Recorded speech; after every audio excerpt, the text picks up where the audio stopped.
Welcome to the Gray Report. I'm your host, Spencer Gray, and if you are a multifamily investor, active, passive, relatively interested in just kind of real estate investing, the idea of it, well, this is the perfect YouTube show, podcast designed directly for you, trying to keep you up to date with all the latest information, data, research reports, articles, original opinions, and content from Gray Capital, so you can make some really good investing decisions, whether that's double down, hold off. It's a crazy market right now. While other people are spinning their wheels, we're doing deals here at Gray Capital, so we want to kind of bring you on the inside of what that all looks like. We've got Matt Bosnagel, Director of Communications and Marketing here at Gray Capital, to kind of break us down what's going on in the market right now. What are the new reports? Some really good analysis. Sources from Rolling Stone, John Oliver, Fortune, Freddie Mac, Globe Street, and more. Let's get into it.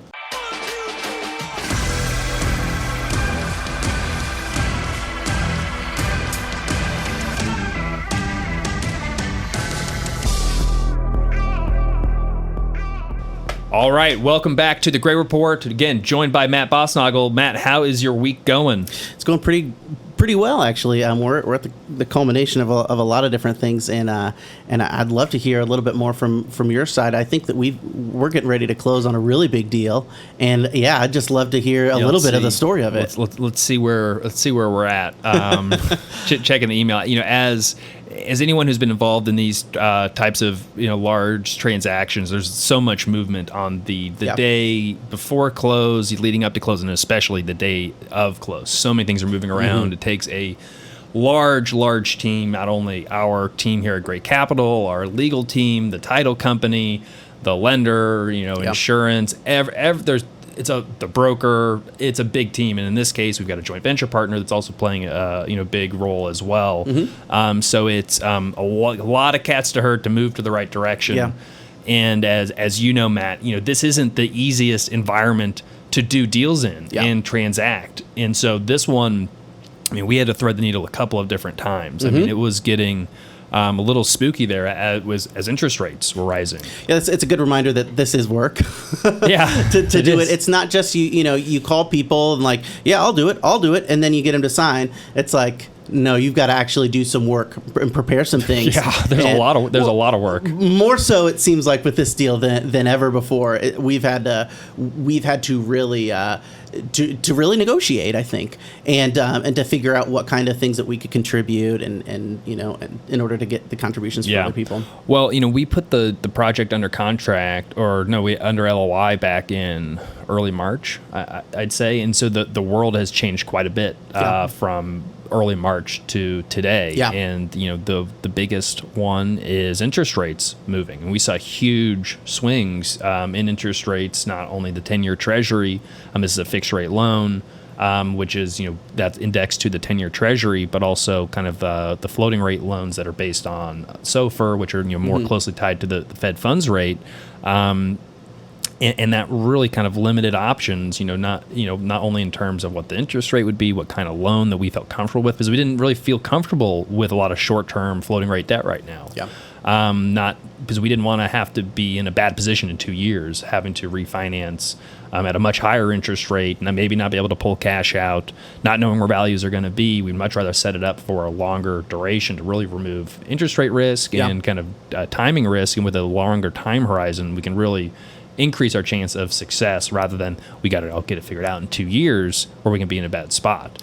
Is this about predicting what the interest rates is going to be and kind of locking in a favorable rate, or? Well, for us, it was the risk profile was much more advantageous to the deal to lock our interest rate in right now, even though that meant going with a lower loan to value. We were already looking at doing a lower leverage deal just because that was just kind of the return profile and risk profile we were looking for.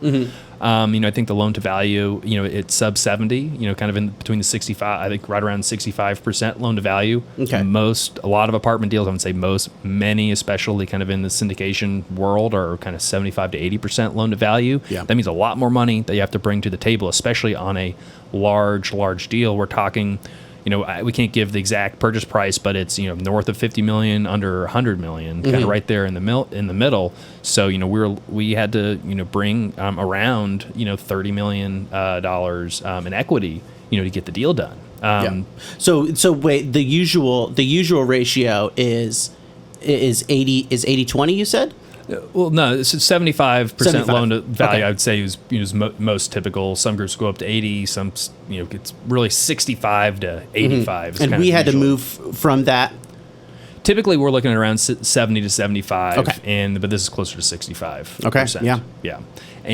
But needing to, the 10-year treasury, you had to get to a certain point in the process in order to rate lock the loan, to actually, lock in your interest rate, which you can do before you close, but you have to do certain things. You have to check a lot of boxes with the lender's boxes. Then you have to make a pretty large deposit to actually lock that interest rate. And we were able to do that kind of in that like week and a half, 2-week window from when the 10-year treasury moved from kind of like a 3.18 and then it dropped all the way down to like 2.74. And then it shot back up. Now we're at I haven't looked at it today, but a couple of days ago it was like 3.4%.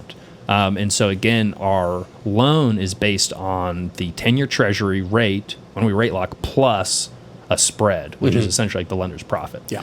And so the spread stays the same, but wherever the 10-year is, that can greatly influence your rate. So talking about, a 274 all the way to, 340, that's a huge swing. I mean, that's a 0.7%, 0.7% interest rate, change in what you'd be paying, almost a full point different.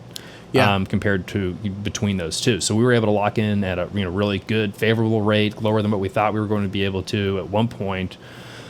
But there was a period when rates did move up before we had locked, where we saw our loan proceeds being reduced significantly because the more debt service or the more mortgage payment that you have to pay every month, that leaves less room. There's only so much money to cover that debt service, and you have to have a certain ratio of income to your loan, and if you fall below that ratio, your proceeds, your total loan amount goes down. So one day we saw our proceeds got taken down by about $6 million. That's $6 million more dollars that we are going to have to bring to the closing table. Oh yeah. Plus, your interest rate's higher because of the total income that would have accumulated over the. Well, it just the amount of debt. So the amount of debt service, the income stays the same, but your interest rate goes up, which means there's there's less after. You have to have a certain amount of cash flowing through the deal after you pay your mortgage. So it's usually like a 1.2. So you have to have if a 1 debt service coverage ratio would be you have exactly enough net operating income to cover your loan, your mortgage payment. But you typically need a ratio of 1.2 or above in order to qualify for that loan. Okay. And so if your interest rate goes up, the amount of mortgage you have to pay increases. And so you may not be able to cross that threshold. And so it's a double whammy. You're paying more in interest, but you're going to get less money to do the deal. Yeah. Because the only way to get you through that hurdle is reducing the amount of loan, which reduces your debt service. You're still paying a higher interest rate, but your returns go down because you're using less leverage. So return goes down, returns go down because your rates are higher. Returns go down because you have to bring on more equity to the deal, and equity is more expensive than debt because debt we're only paying the 4.4%, but equity you're paying the full whatever the economics of the deal is, much more expensive. It's crazy how there are these two. It's like how strict are the loan standards, and the rate themselves seem to both be going into kind of a less favorable direction. I was thinking about this issue actually last week. There was a report about like the loan projections. There was a line graph. Like the forward curve? Yeah, the forward curve. Yeah. And it seemed like all these forward curves were wrong. Like all the people that were that was a good report. It was basically saying that like the forward curve for like SOFR, that is what is used to price the caps that are used on like a floating rate loan.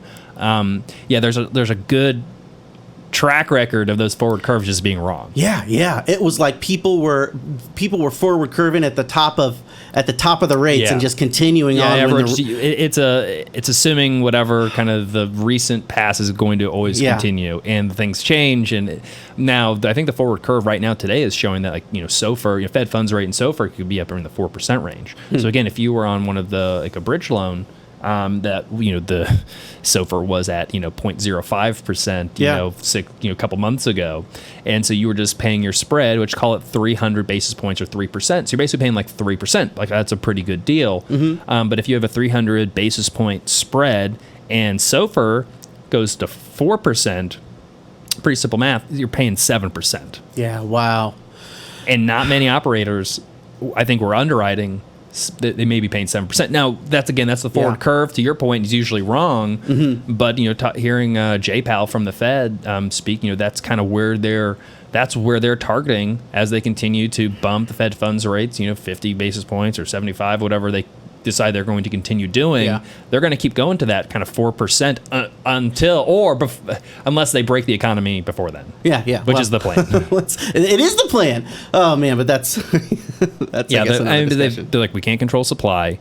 We only control demand, and the only way to get inflation, which is one of their two mandates of stable prices, the only thing to do that is to just crush demand by causing a hopefully a brief and light recession. I think that's the new definition of soft landing is a recession, but maybe it's not going to be, it's as least painful as we can make it. Which is a little unsettling, but again, hopefully getting through it, it'll be healthy in the long run.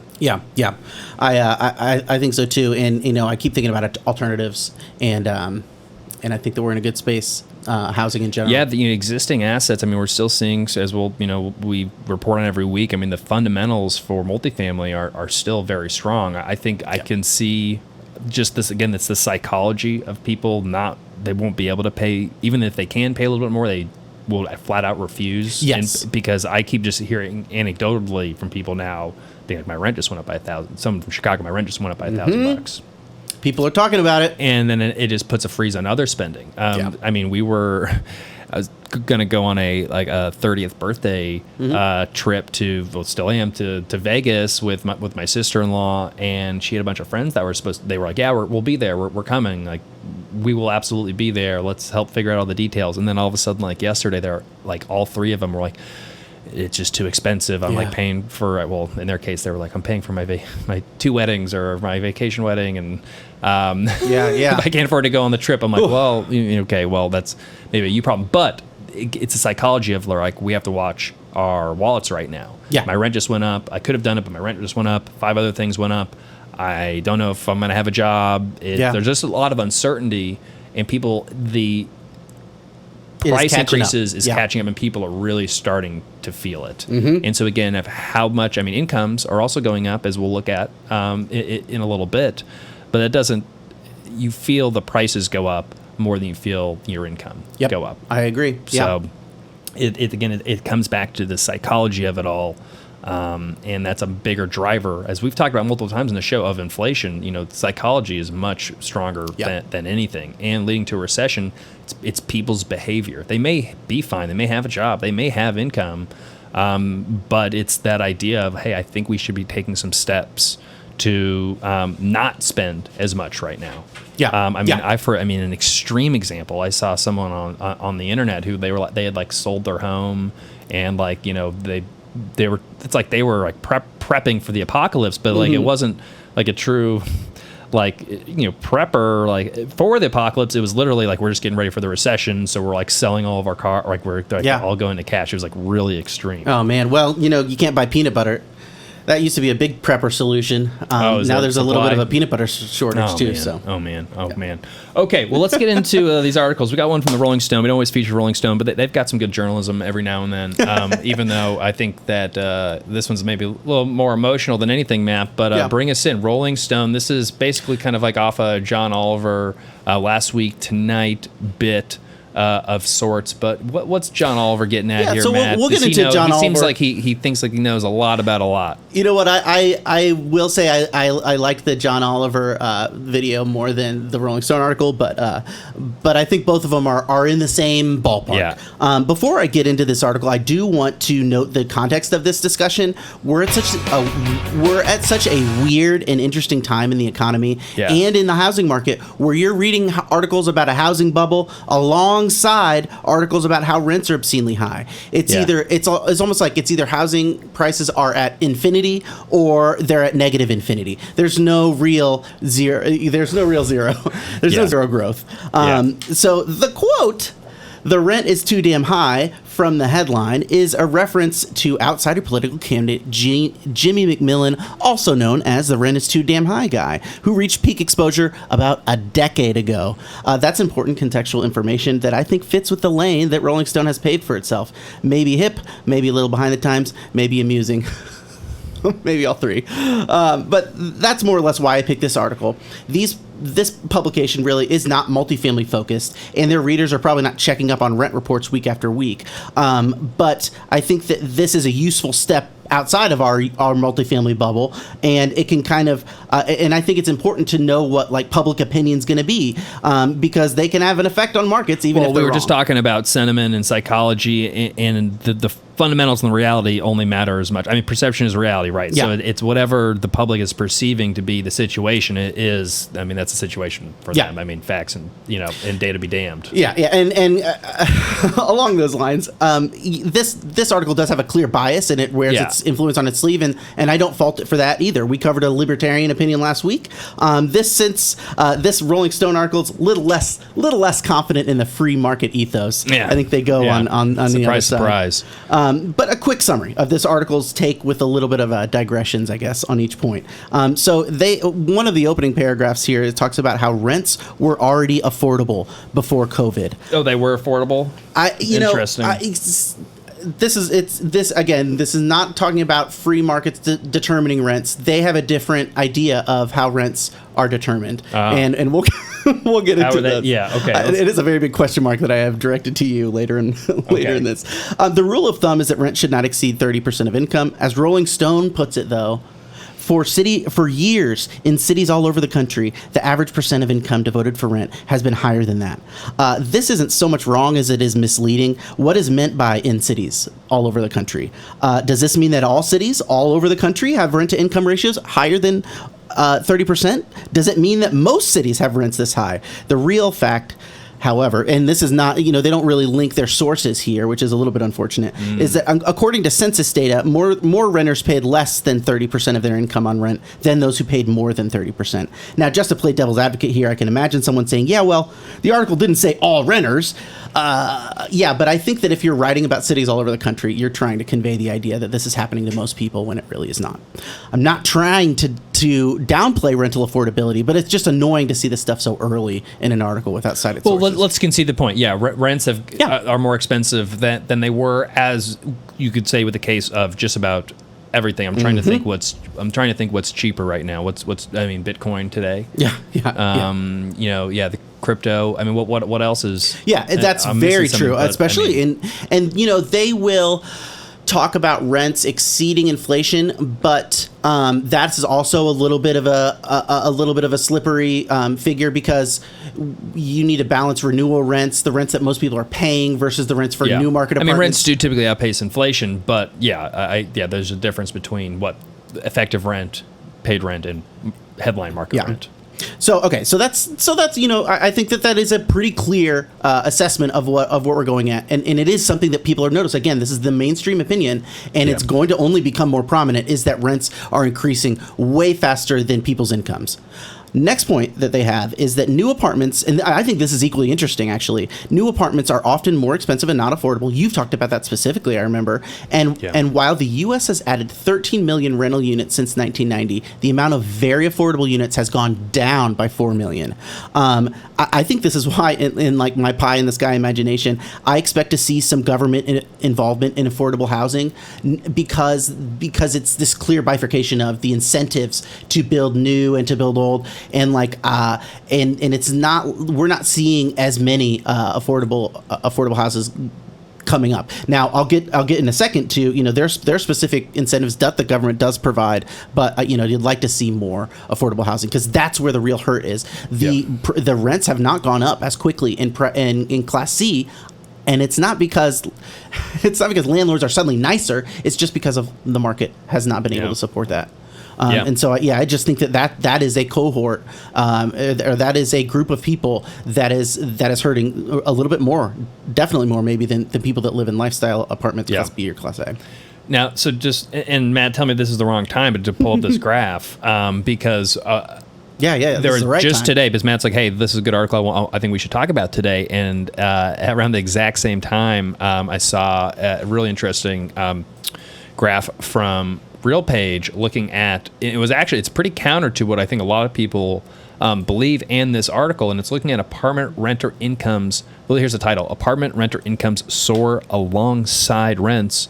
but for how long? And we're looking at market rate apartment renter income versus market rate apartment rent.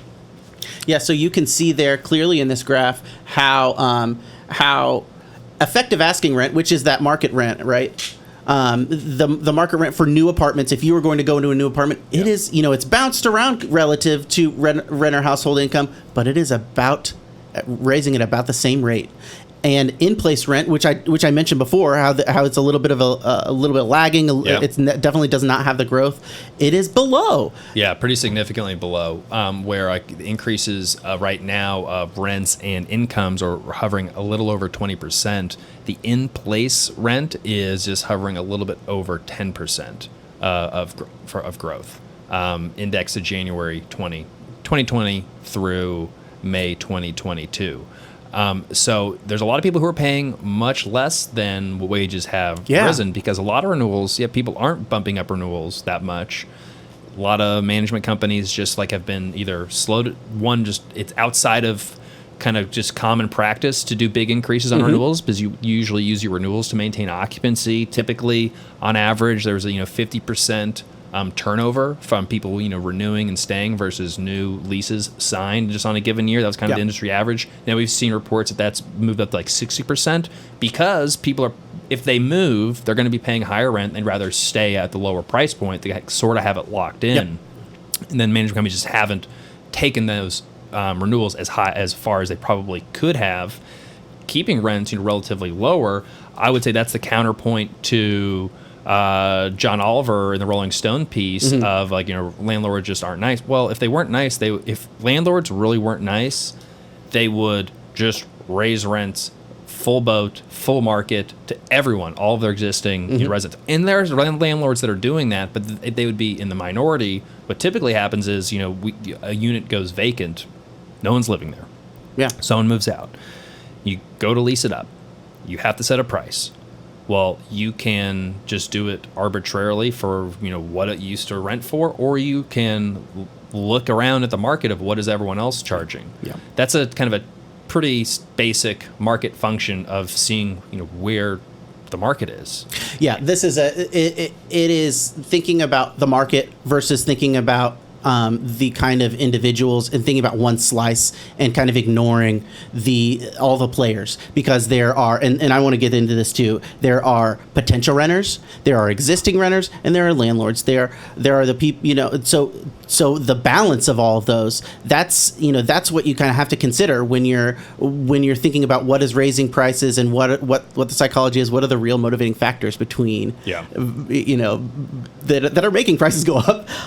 Alongside that valid point again about new construction tending to be for higher income renters, there's some editorializing, and this is why I wanted to note this. They're editorializing about serpentine companies and investors happily bleeding more money out of societal's gradual collapse. Any response to that? Oh yeah. Yeah, with the assumption that landlords, basically provide no service or play no real function in the economy, which is a joke, because everyone wants housing. Everyone thinks that there's the idea that housing is a fundamental human right. Well, we could put a lot of rights that aren't really. We're not talking about natural rights at this point. We're not talking about negative rights. We're talking about positive rights from a political, philosophical standpoint of positive rights is we're not going to positive rights are like we're going to give you something as a right, whereas like a negative right is like we're going to prevent something happening from you, like the Fourth Amendment. That's a right. The freedom from, freedom to. Freedom from, exactly. Yeah. Exactly. I think all you had to say is it's a critique of the whole capitalist paradigm, man. It's the system. Yeah. Well, I mean, it is a more.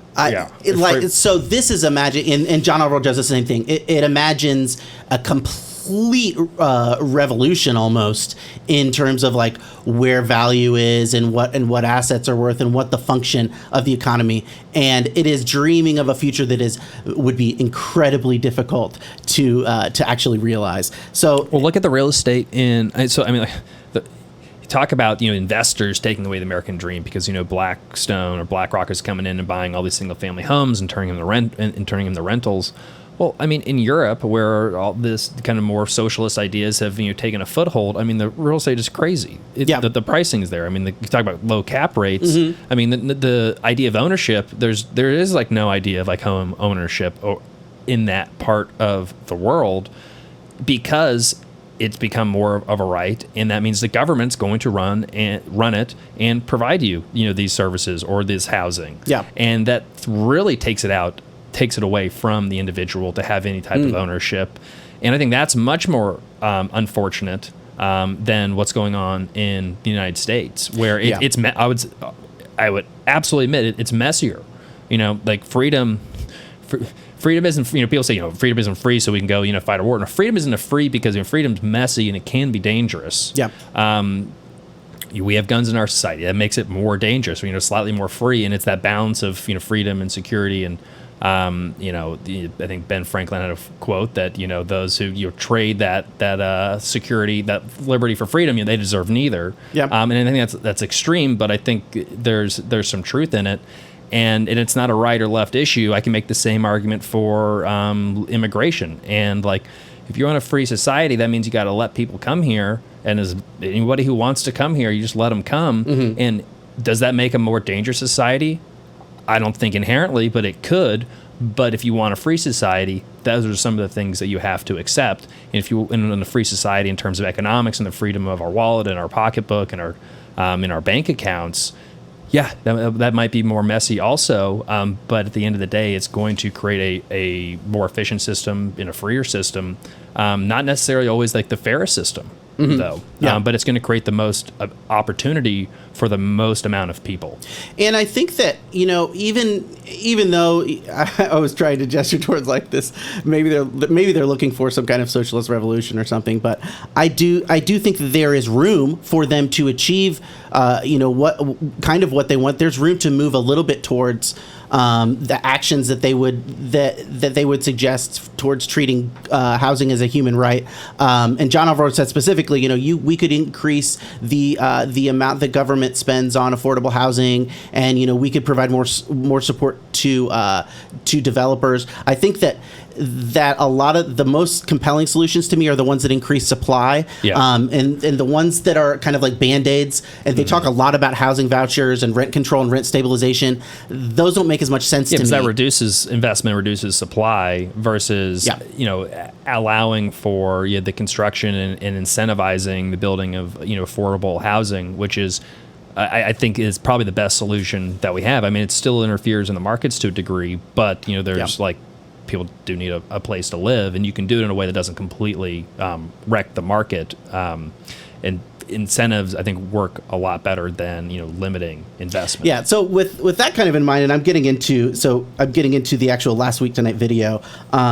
They bring up, Rolling Stone does this too. This kind of archetype of the predatory housing investor, which is this individual or company, the more faceless the better, that is purchasing single family homes and other forms of housing in a way that prevents individual residents from owning or renting homes affordably. Yeah, that's what we were just talking about. Yeah. In the affordable housing narrative, this predatory investors, they're going to buy up all the houses in the neighborhood, drive up home prices so much that people can't buy homes, and then when it's time to rent out those homes, they're going to ramp up the price to rent and bleed the neighborhood residents dry. They're just going to ramp it up as much as they can. Yeah, well, the solution that they're suggesting, that's like that is a narrative, but it's a bunch of individuals or entities and corporations. You may not like what they're doing, but the solution that they're suggesting is that instead of having a bunch of different individuals and corporations, invest in housing and run housing through a decentralized system, you're talking about the government stepping in and buying up all the housing and running housing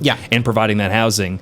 And they're going to sack the incomes and the wealth of individuals through higher taxes and inflation, at the end of the day. And so what we're looking at, we've seen government fail to run housing in the past, in the 70s.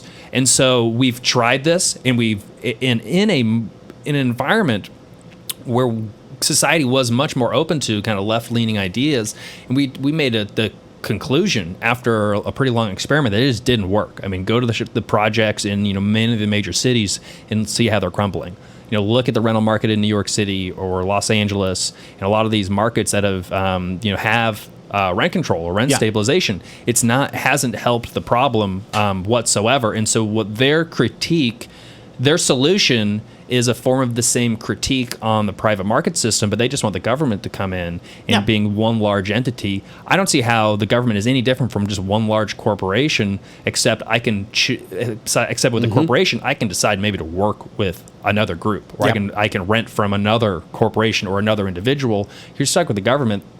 There's nothing you can do. The real difference is, the government can knock your door down, shoot your dog, and where a private corporation has there's a little bit more strings attached before a corporation can go and do that. I know it's extreme, but I think that we kind of have to take some of these proposals to their fullest conclusion. Well, what is that going to look like? They're doing it same way, because they're focusing on and again, these are interesting anecdotes. They're exciting and dramatic, and they're a little bit more. It's all emotion. It's to drive emotions, and they're a little bit more relatable to the abstract ideas of supply and demand. We know we didn't build enough houses post great financial crisis, and we still need to build more homes now. That's a little bit less compelling to someone than, these landlords are out there bleeding people dry. I will say this here: John Oliver's description here, and by extension, Rolling Stone's, focuses on the renters who are currently occupying the apartments, the ones whose rents are being raised. But what about the potential renters who want to rent an apartment? Those are the people that are actually driving the rent prices up. If potential renters stopped renting new apartment units at ever elevated rent prices we've seen in the past 2 years, then landlords would not be able to raise prices. The people that are raising prices are the people that are paying for them.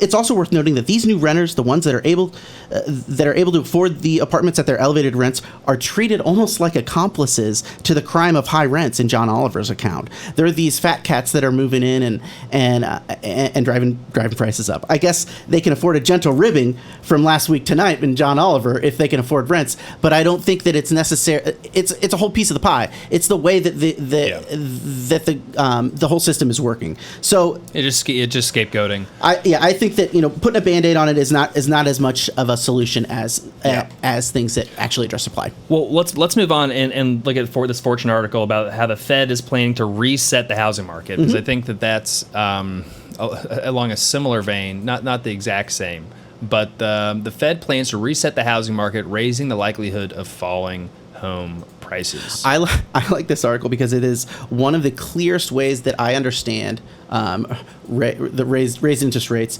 It's this, and there's a quote here that really summarizes my understanding and what the effect that the article posits. So, it's clear that Powell hopes the housing cool down caused by rising mortgage rates will help to push inventory levels up. Powell suggests it'll help buyers, the thinking being when shoppers restart their house hunt, they'll be met with a friendlier market. This may increase inventory, doesn't really do much to increase supply. It's like using the word inventory is a little bit of slippery language. You think it's supply, but it's not really. It's just the things that are available at the current time. It almost makes it seem like the demand is being satisfied with new homes, but what is really happening, and I don't fault the Fed again, because that's what they're trying to do, it's not that supply is being increased, it's that demand is being reduced. That's so all we're not talking about supply. And it is this kind of deregulation that even the White House knows that they need to do to bring up supply. But right now, the only real traction that we're seeing is on the demand side. We're trying to tweak demand, and we're really not getting at the heart of the problem. And I was listening to a little bit of Jerome Powell testifying before Congress this morning, and Congress that they ask always about all these supply side issues of, can you fix the oil companies? Can you make the oil companies, drill more? Can you, fix supply chains? And I mean, the Fed only has a certain amount of tools. I mean, they can raise interest rates, and they can kind of, quantitative, ease or tighten, but that's kind of about it. And they can regulate the banks. So it's like,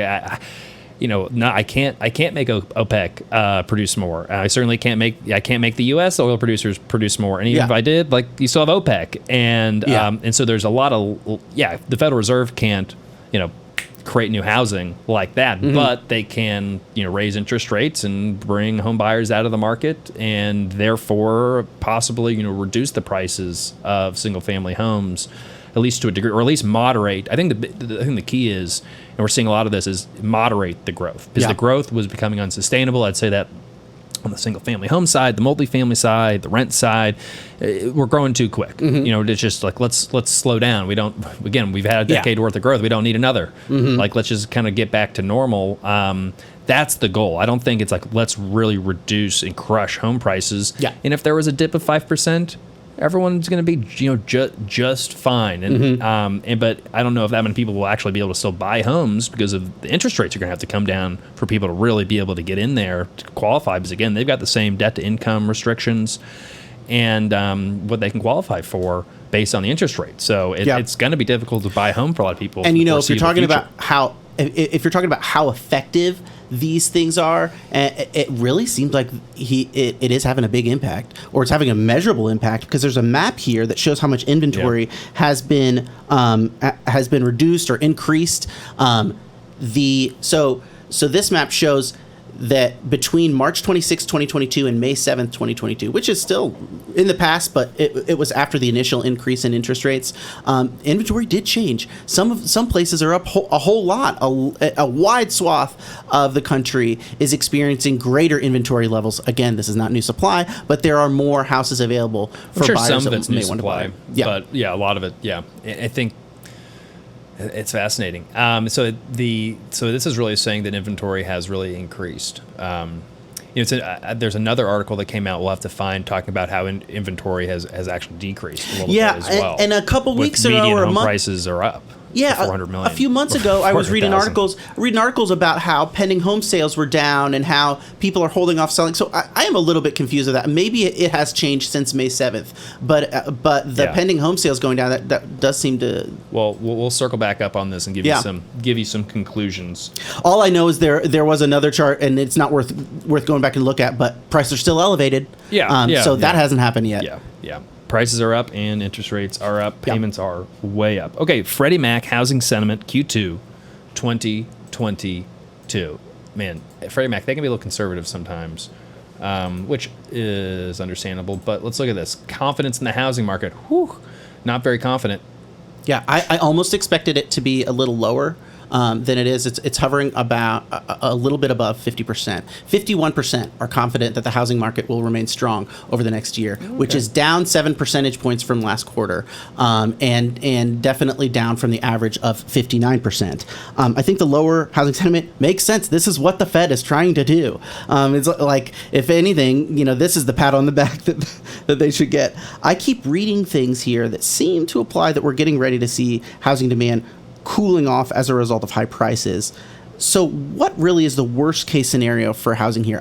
And again, I don't think that is going to be, we talked about this right before the video, I don't think this is going to be a like sniper shot to the housing market like it was in 2007, where the housing market was really the focus and the start of this kind of economic conflagration. Yeah, there's very few people in the housing industry that are seeing any kind of a housing crash, more of a reduction in growth, or a kind of a leveling off, or a slight mean reversion. Now that was my other question, because if you revert to the mean, so if you take your mean growth, if you take your growth trend and you plot it from 2017 to 2019, does that mean that if you follow that curve up to 2022, does that mean that we should see some cooling off on prices? I mean, theoretically, yeah, but I guess what's your period length. Yeah. And you could have, a true mean reversion getting right back to the middle, or it could just be a little, 5% correction, 10% correction. That wouldn't get you all the way to the mean. I don't think that we're actually going to see a true mean reversion. Yeah, I think that there has been a fundamental shift, and it wasn't misplaced during the pandemic. Yes, the pandemic has made housing incredibly a lot more valuable, but it coincided with almost like a market realization of the value of housing. Just to look at this, like recession is going to be a total crash. So this is a graph, S&P, Case-Shiller, and U.S. National Home Price Index overlaid with the last three recessions, the early 90s after the dot-com bubble, and then obviously the great financial crisis. And the two recessions prior to the great financial crisis, it's hardly a blip in terms of home price movements. In the early 90s, it was a very, very slight, we're just really leveling off and an extremely slight decline, followed by, continued move upward until we get to kind of the 2006, 2007 era when things started, declining, and we had the housing bubble burst and we had the great financial crisis. Definitely saw a big trend downward.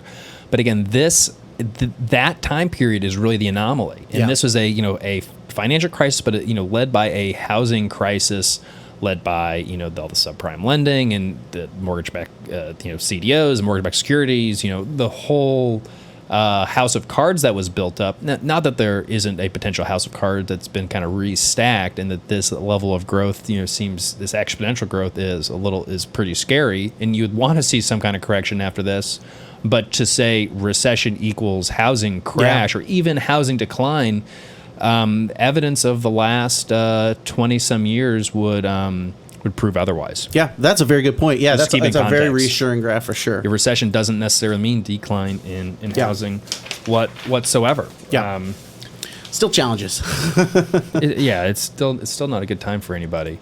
All right. So now Globe Street has an article, apartment players are holding their breath despite surging rents. I think it's a pretty good way of kind of summing up the market right now. People being like, damn, these rents are rising. Like, my existing properties look incredible. It's looking great, but making a deal pencil right now, they're just not penciling. Again, you're paying, 5% plus on, fixed rate. And then if you're looking at a floating rate, you're looking again, like we talked about, maybe you're paying 7%. If you don't have a cap, you can cap your interest rate, but the caps are incredibly expensive right now. They were crazy expensive a couple months ago when last time we bought one. They've doubled in price since, and that was after them 5xing in price, since we bought a cap last year. So it's not easy to transact from the capital market side.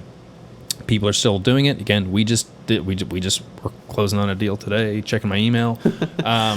So I think that's what drew me to this article. I wanted to see a little bit more about the opinions of the people on the ground from investors who may be the wait and see mentality. I thought that's what this article was going to be wholly about, and it does touch on that a little bit. Yeah. But mostly it's about the operations and costs of managing and maintaining a property.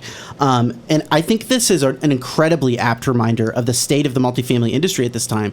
There may be some softening in price growth, and there may be more people that are making those decisions on whether they want to buy and sell, and they are holding their breath on the buying side. But the costs of keeping a property well maintained and executing an efficient value add renovation are still very high, and those are some difficult decisions that you may have bought in 2019, but you still have to manage and execute your and the that construction has costs, and it's not just the buying and selling that has made things difficult or tumultuous or exciting.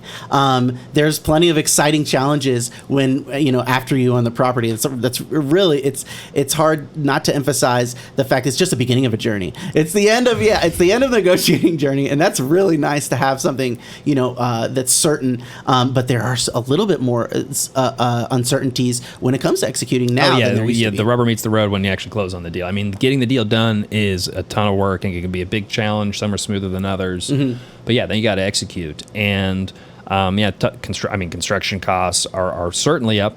Rents are, I would say that rents are up more than the construction costs. Yeah. But the labor is tough on the labor on the construction side, but also just on the on-site payrolls, because we've especially across the board, but on the maintenance side. we just passed this infrastructure bill. So, everyone's building homes. So there's a lot of competition for maintenance staff. We had a conversation yesterday about, HVAC companies. I mean, they can pay 1.5 times what a maintenance worker's salary is, and they, do the same thing. They don't have to run around, in an apartment community. They just go and fix HVAC systems, air conditioners. There's a lot of competition. And then with inflation, people need a pay increase. And so that's one of the bigger things that I've seen is payroll, and then utilities are, I just saw an article, local to Indiana that, we're going to see maybe another, 20 to 50% like increase in utilities on electricity. And we've seen 20 to 50%? Yeah. I can see I'll look at it's wow. big. I'll get the article to confirm, but, it was on IBJ. But our water and sewer bills at a lot of our properties, some of them doubled. Wow. Year over year, and we're at least, very large increases, and, we're expecting further increases in a lot of those utility costs. And so a lot of that stuff, it's pretty hard to control. You can try to control your payroll. People are trying to, maybe saying, maybe we don't need another leasing consultant. Maybe we can do a lot of virtual, self-guided tours. But that's still it's a great tool, but it's not necessarily a proven replacement by any means. So instead of showing over a new tab, so it's gonna be a challenge over the next, foreseeable future. Over the next, it should coincide with, AES 19% projected price growth for next year. That's a lot. Yeah. If you're not subscribed to the Gray Capital YouTube channel, you are truly missing out. So make sure you like this video, hit the subscribe button, leave a comment. We've got a couple good comments, man. I think we should touch on the next show. We didn't have enough time today, but make sure you leave a comment. We will touch on it if it is a good one. I haven't forgotten. I know that someone disagreed with us too. So I know. That's why I'm excited. I'm exciting. Yeah. Or I'm excited about it. But also, you can catch us on a podcast as well. Listen in the car. You don't have to watch on the video. The video, you got all the graphs and all the visuals. You can see Matt and I bant back and forth and stumble over each other. But the video is great. But you can consume us wherever is convenient for you. If you'd like more up-to-date information on a daily basis, hop on over to grayreport.com. We keep that updated daily with new research reports, articles, multifamily industry, real estate, and the economy. It's all right there. But then also the newsletter. The newsletter is incredibly popular. We're getting signups every single day. I think we've had around 100 people sign up in the last month. It's just incredible to see. We appreciate everybody signing up for the newsletter. GrayCapitalLLC.com/newsletter is where you can do it. It is a highly regarded. I think it's the best newsletter in the industry, man. You do a great job. Yeah. Try to beat us. Yeah, exactly. Yeah. Come at us. All right, guys. Have a great week. Hope you make some great investing decisions. We will see you on the next episode of Gray Report.